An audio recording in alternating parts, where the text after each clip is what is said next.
Hello everyone, welcome back to our new video and today we are going to discuss about question tag. So question tag is also an important grammar topic जो कि 1 या 2 marks के लिए exam में आ जाते हैं.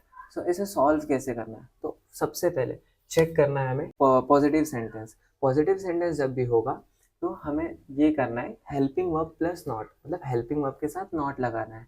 तो helping verb क्या होता है? यहाँ पे मैंने मेंशन किया है is, am, are, was, were, has, have, had, is helping verb बोलते हैं.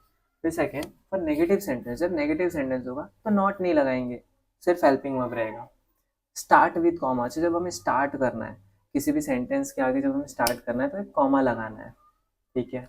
Frame question mark eight the and, और लास्ट में हमें क्या लगाना है? क्वेश्चन मार्क, क्योंकि नाम ही क्वेश्चन टैग है तो क्वेश्चन मार्क तो इम्पोर्टेंट है लगाना. ठीक है. ओके. सो यहाँ पे कुछ हेल्पिंग वर्ब्स मैंने मेंशन किया है जो पॉजिटिव से हमें नेगेटिव करने होंगे और नेगेटिव से positive. Simple. So now let's move and solve some examples. He is playing cricket, तो सेंटेंस पॉजिटिव लग रहा है. ओके ठीक है. तो हेल्पिंग वर्ब के साथ क्या आएगा? नॉट आएगा. तो लेकिन स्टार्ट करने से पहले मैं क्या लगाऊंगा? एक कॉमा लगाऊंगा, स्टार्ट विथ कॉमा. अब जो हेल्पिंग वर्ब है वो इज है. यहाँ पे इज का क्या हो जाएगा? इजेंट हो जाएगा. तो इजेंट, और सब्जेक्ट को हमें एज इट इज लिखना है, सब्जेक्ट को चेंज नहीं करना है. इजेंट ही. ये हो गया सॉल्व. एक और सॉल्व कर लेते हैं. दे were watching movie.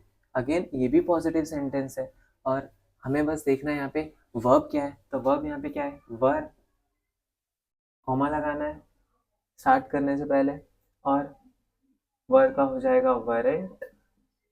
They, subject को एज इट इज रखना है, दे का दे. ठीक है. आई होप आप ये थर्ड वन कर लेंगे. सेम पॉजिटिव सेंटेंस है. अब ये कुछ हमें नेगेटिव दिखा. I don't like leafy vegetable. तो नेगेटिव सेंटेंस होता है तो हमें सिर्फ हेल्पिंग वर्ब जो है वो लिखना होता है, नेगेटिव हटा देना होता है. तो इसका नेगेटिव हटा देंगे हम. तो कॉमा, डोंट का क्या हो जाएगा? डू. डू, और आई का आई, सब्जेक्ट को चेंज नहीं करना है, क्वेश्चन मार्क. अब अगेन एक और नेगेटिव सेंटेंस है, आप इसे सॉल्व करके कमेंट में डाल देना. फिर यहाँ पे अब कुछ यूनिक आया क्योंकि अब सब्जेक्ट के जगह पे नाम लिखा हुआ है रोहन. तो Rohan was waiting for you. तो यहाँ पे ना अब हमारा जो सब्जेक्ट है वो चेंज होगा. जैसे हम बार बार सेम लिख रहे थे एज इट इज, बट यहाँ पे चेंज होगा. यहाँ पे हमें कॉमा डालना है. सेंटेंस पॉजिटिव है. ओके. हेल्पिंग वर्ब देखना है. वॉज, वॉज का क्या हो जाएगा? नेगेटिव. वॉजेंट. अब रोहन लड़का है तो उसका क्या हो जाएगा? He. He and at the end question mark. हो गया. वैसे ही आप इसे भी सॉल्व कर सकते हैं, तो सिंपली ये भी सॉल्व करके कमेंट में टाइप कर देना. सो आई होप आपको ये सिंपल सा क्वेश्चन टैग का टॉपिक समझ में आ गया होगा. हाँ, वैसे आपको डाउट आ रहा होगा कि फिर मैंने ये क्यों लिखा है, स्पेशल गेस्ट ये क्या है, इसका कहाँ पे यूज़ है. तो थोड़ा सा कॉम्प्लेक्स जब क्वेश्चन टैग पूछा जाता है तब हमें इनका यूज़ करना पड़ता है. जहाँ पे हेल्पिंग वर्ब मेंशन ही नहीं होते तब हमें इनकी ज़रूरत पड़ती है. तो now let's see that as well. So now let's see the example of special guest as well. तो अब यहाँ पे हमने जैसे बोला कि हमें हेल्पिंग वर्ब नहीं दिए होते, तो हेल्पिंग वर्ब नहीं दिए होते तब हमें कौन सा वर्ब लगाना है वो देखना पड़ेगा. तो अब हमें स्पेशल गेस्ट की ज़रूरत पड़ेगी डू, डज और डिड.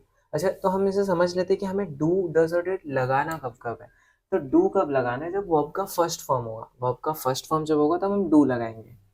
अच्छा, डज कब लगाएंगे? जब वर्ब के साथ एस या ई एस होता है. जैसे प्ले का प्लेज हो जाता है, गो का गोज हो जाता है, वैसे एस या ई एस लग जाता है तब हम डज लगाएंगे.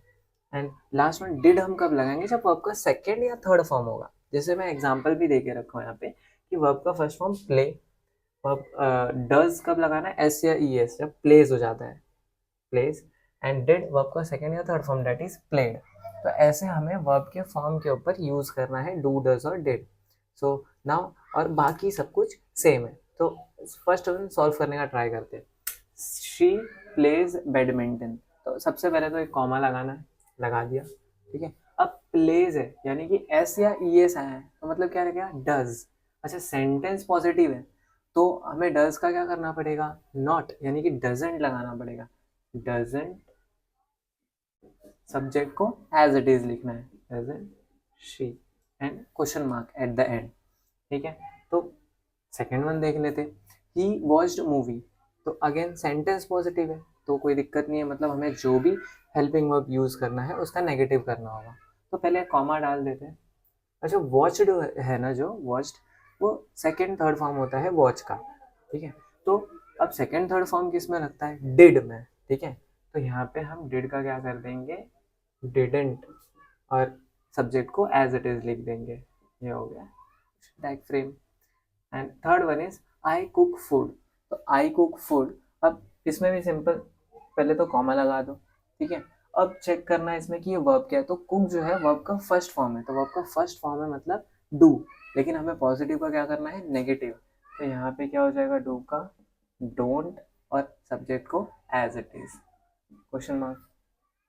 एंड आई होप आपको ये तीन समझ गए, तो आप ये तीन भी कर लेंगे। जैसे मैं क्विकली इसके ट्रिक्स थोड़े से बता दें। सो now let's C quickly fourth fifth and six one also. तो यहाँ पे लिखा है सीमा फाउंड हर कीज। तो अब यहाँ पे हमें क्या दिख रहा है, फाउंड, फाउंड जो कि फाइंड का सेकेंड थर्ड फॉर्म है, तो यहाँ पे डिड का यूज होगा। अब यहाँ पे Rohit goes to the market, goes है यानी कि एस या ई एस लगा हुआ है, तो ये क्या आएगा, यहाँ पे डज आएगा। तो डज का भी नेगेटिव कर देना यानी कि डजंट, और रोहित का क्या हो जाएगा, ही। और यू रीड बुक्स, तो रीड बुक्स यानी कि ये वर्ब का फर्स्ट फॉर्म है रीड। अगर मैं रेड पढ़ा होता तो ये सेकंड थर्ड फॉर्म होता, बट रीड है यानी कि वर्ब का फर्स्ट फॉर्म, तो यहाँ पे क्या आना चाहिए, बस जो फर्स्ट फॉर्म में लगता है डू, डू का क्या हो जाएगा, डोंट, डोंट यू, तो यहाँ पे कॉमा लगाना है, डोंट यू।